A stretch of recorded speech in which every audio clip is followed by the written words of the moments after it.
Dans cette vidéo, je vous propose un outil pour ouvrir davantage les portes de votre inconscient et aller encore plus loin dans la captation des infos. Alors, je ne peux pas vous l'expliquer scientifiquement, d'accord? Je vais vous le montrer, vous allez le pratiquer et vous allez voir si ça fait une différence pour vous, si vous ressentez cette ouverture de porte. Vraiment, encore une fois, on n'est pas dans la démonstration par A plus B, on est dans le ressenti, dans l'expérimentation tout au long de ce programme. Alors, ce processus, moi je m'en sers beaucoup quand j'accompagne mes clients à aller chercher des traumas anciens, des mémoires oubliées. D'ailleurs, ça s'appelle le protocole des mémoires oubliées. Et donc, ça va ouvrir cette porte vers notre inconscient qui va pouvoir nous faire venir des informations de façon plus tangible. Alors, je vous le montre. En fait, c'est tout simple, d'accord? Donc, quand on est en état de connexion, on va ajouter des positions des mains. Et donc, ces mains vont se positionner de telle manière. Donc, 3 doigts, pouce, index et majeur. Hein, voilà. Qui vont se poser tout doucement sur le 3e œil. Donc là, ça active le 3e œil, le chakra de l'intuition. Et l'autre main, la paume de la main, va se poser derrière la tête à l'arrière. Comme ça. Et donc, quand on va être en état de connexion, donc on ferme les yeux, on va se centrer. Donc là, je le fais. Je pose toute ma conscience sous mes fesses vers le chakra racine. Et là, ça va ouvrir une porte. Alors, on va le faire tout à l'heure en mettant en pratique avec un exercice concret. Et là, au bout d'un moment, cette position, elle peut devenir lourde. Hein. Donc, je peux soit inverser les mains, soit même poser les mains.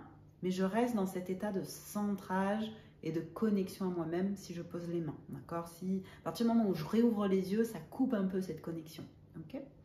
Donc voilà, hein, l'exercice est vraiment tout simple. 3 doigts sur le 3e œil, paume de la main derrière la tête, main droite ou main gauche, peu importe. Et on laisse doucement ouvrir la porte vers l'inconscient. On va le faire pour un exercice. Alors attendez, je vous en ai préparé un et je vérifie juste que j'oublie rien dans ce que je vous raconte. Ouais, on est bien. Alors,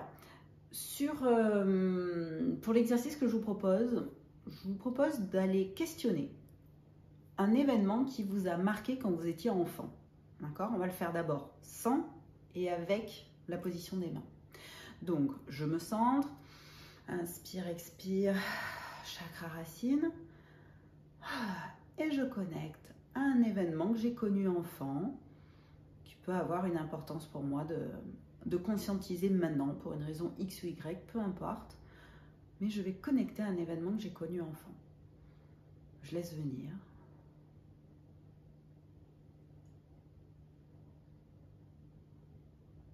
Donc en même temps que ça vient, j'essaie d'observer comment ça vient. Est-ce que c'est plutôt par le visuel, par un souvenir, par une émotion, une sensation dans le corps, par des mots. Je laisse venir ce souvenir étant enfant.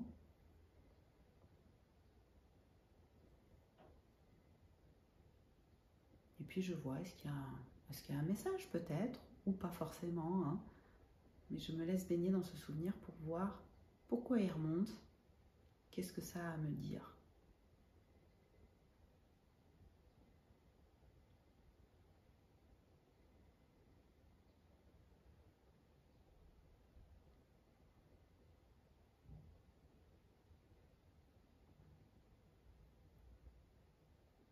Ok, si ça va trop vite et que vous avez besoin de plus de temps, vous pouvez mettre la vidéo sur pause. Et sinon, je vais enchaîner. Donc, on a connecté un événement ou une situation ou une mémoire du passé. Et là, je vais poser mes mains, donc 3 doigts, pouce index et majeur, sur le 3e œil, paume de la main, de l'autre main derrière la tête. Et à nouveau, je vais questionner quel événement de mon enfance, du passé, me revient et de quelle façon. Et là, j'observe, est-ce que c'est le même événement qui reste présent? Est-ce que c'est autre chose? Et comment ça vient?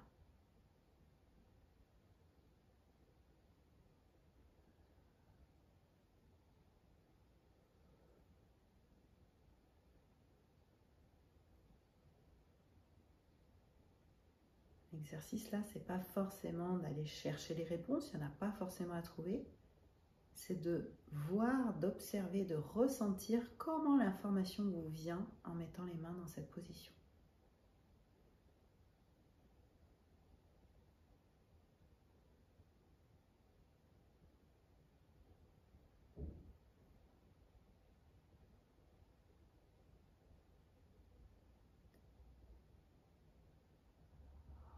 Ok, on va pouvoir poser les mains, revenir, retoucher le corps, boire éventuellement un peu d'eau.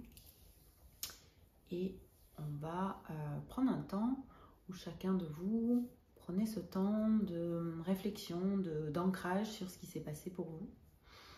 Moi personnellement, quand j'ai fait la première partie de l'exercice sans les mains, je me suis vue enfant, là où j'habitais à l'époque, et je me suis vue vraiment comme avec une vision hélicoptère, avec tout cet environnement autour de moi. Il n'y avait pas de message particulier, simplement j'ai ressenti cette période de l'enfance qui est venue spontanément, un peu par la vision, mais aussi vraiment par le ressenti des émotions.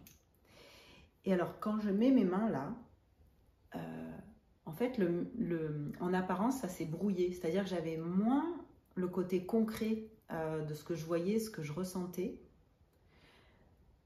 mais ça ouvre à un autre niveau. Je peux difficilement vous l'expliquer. C'est pas des visions ou des mots ou quelque chose de tangible.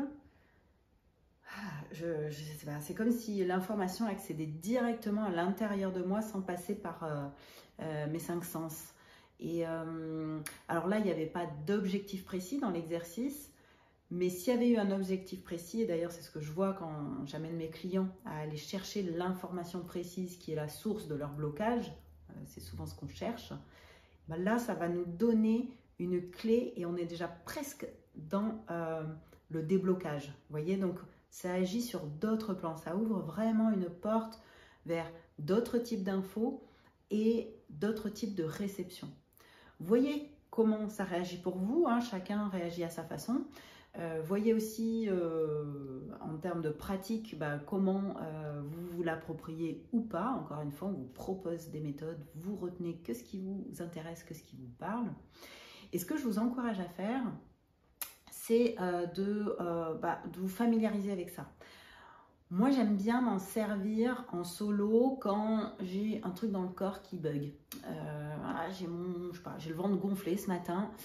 J'ai besoin d'aller voir c'est quoi le message de mon corps. Je vais me mettre avec les mains qui vont m'aider vraiment à focaliser mon attention et à vraiment être en état de réception forte et focus sur le questionnement que je vais avoir sur le ventre, par exemple, qui a un message à me passer ce matin. Voilà. Ça peut être des mises en pratique pour comprendre votre corps. Ça peut être un exercice. Après, sentez-vous libre de pratiquer dans plein de contextes ou de questionnements que vous pouvez avoir. Je vous encourage à le faire, proposition d'exercice, en solo d'abord, pour sentir, vous familiariser, ressentir comment l'information vient et quel type d'information vient. Et ensuite de contacter un ou plusieurs partenaires du groupe pour pratiquer en collectif.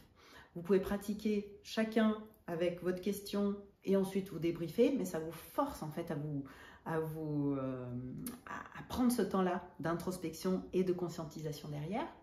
Et puis, vous pouvez poser des questions les uns pour les autres, sans les mains et avec les mains, ou directement avec les mains, d'accord? Donc, amusez-vous avec cet outil. Et puis, voilà, vraiment, si pour les pratiques solo, si vous manquez d'inspiration, allez questionner le corps. Quel est le message du corps avec le petit bug que j'ai aujourd'hui ou qui me vient en tête? Voilà, ça peut aussi être la mise en application pour le collectif si vous manquez d'inspiration pour les sujets. J'espère que cette vidéo vous aura été utile. Bonne expérimentation et je vous dis à très vite pour la suite.